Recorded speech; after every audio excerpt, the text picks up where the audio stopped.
फरीदाबाद में कैबिनेट मंत्री मूलचंद शर्मा ने प्रेस कॉन्फ्रेंस की। कैबिनेट मंत्री मूलचंद शर्मा ने कहा कि 15 से 17 जुलाई तक सूरजकुंड मेला प्रशिक्षण शिविर का आयोजन किया जा रहा है। इस प्रशिक्षण शिविर में 300 से ज्यादा लोग शामिल होंगे। इसके साथ ही उन्होंने कहा कि इस शिविर में हरियाणा के सभी सांसद, सभी कैबिनेट मंत्री और विधायक भी शामिल होंगे। इस दौरान उनके साथ विधायक सीमा त्रिखा भी मौजूद रहेंगी।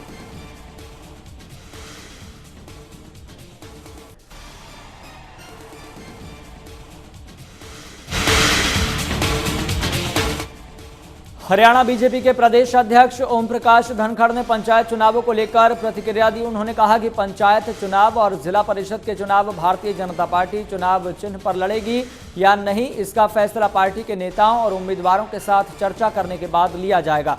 उन्होंने कहा कि अभी समिति का चुनाव नहीं लड़ा है।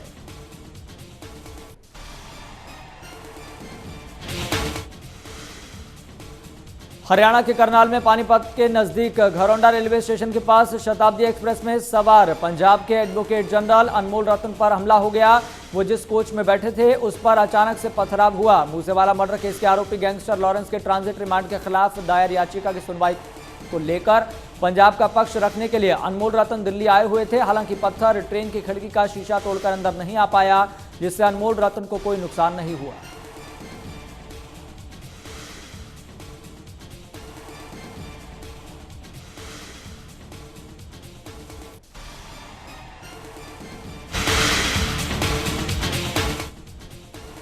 गुरुग्राम के निजी स्कूल में मासूम छात्र की हत्या मामले में सुप्रीम कोर्ट ने अहम फैसला सुनाया। कोर्ट ने आरोपी छात्र पर नाबालिग के तौर पर ही मुकदमा चलाने का फैसला सुनाया।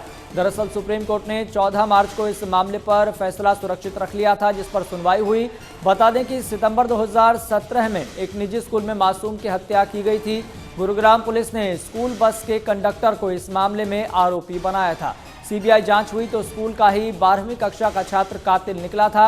मामला संगीन था, इसलिए जुवेनाइल जस्टिस बोर्ड ने आरोपी को बालिग मानकर केस चलाने को कहा था।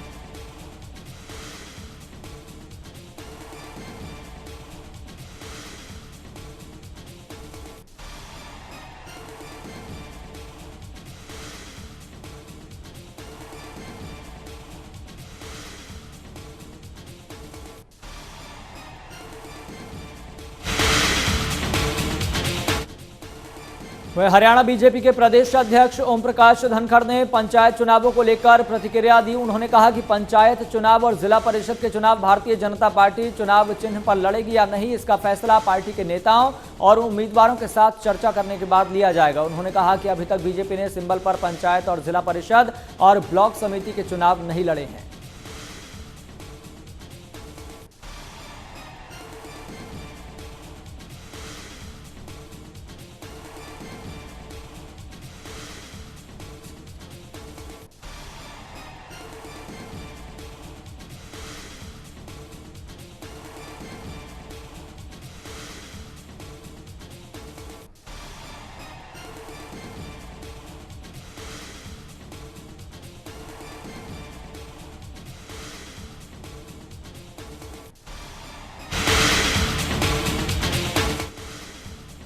यमुनानगर में कार चालक द्वारा बाइक सवार 2 लोगों को कुचलने की घटना के आरोपी को पुलिस ने गिरफ्तार कर लिया है। हादसे में बाइक सवार दोनों युवकों की घटनास्थल पर ही मौके पर मौत हो गई थी। ये पूरी वारदात सीसीटीवी कैमरे में कैद हो गई थी। मामला यमुनानगर के मॉडल टाउन का है, जहां सीसीटीवी के आधार पर पुलिस ने आरोपी की तलाश शुरू की और उसे ढूंढ निकाला। घटना की गंभीरता को देखते हुए पुलिस ने अलग अलग टीमों का गठन किया और कार चालक की तलाश शुरू की। मृतक के परिजनों का आरोप है कि हादसे के वक्त आरोपी नशे की हालत में था, जिसकी वजह से उसने बाइक सवार को कुचला।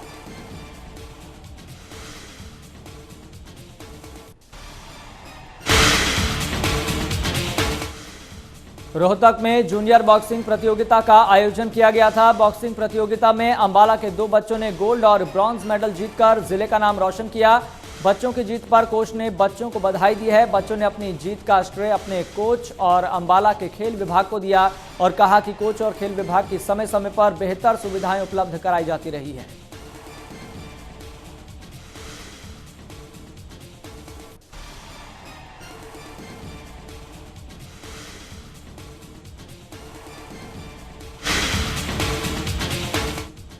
वहीं करनाल के सेक्टर 9 में सुबह सुबह पार्क में मॉर्निंग वॉक करने गए बुजुर्ग से सोने की चेन छीनकर फरार हो गए। घटना की सूचना मिलने के बाद पुलिस की टीम मौके पर पहुंची। पीड़ित बुजुर्ग की शिकायत पर केस दर्ज कर लिया गया है, जांच शुरू कर दी गई है। पुलिस के अधिकारियों के मुताबिक इलाके में लगे सीसीटीवी कैमरे की मदद से आरोपियों की तलाश की जा रही है।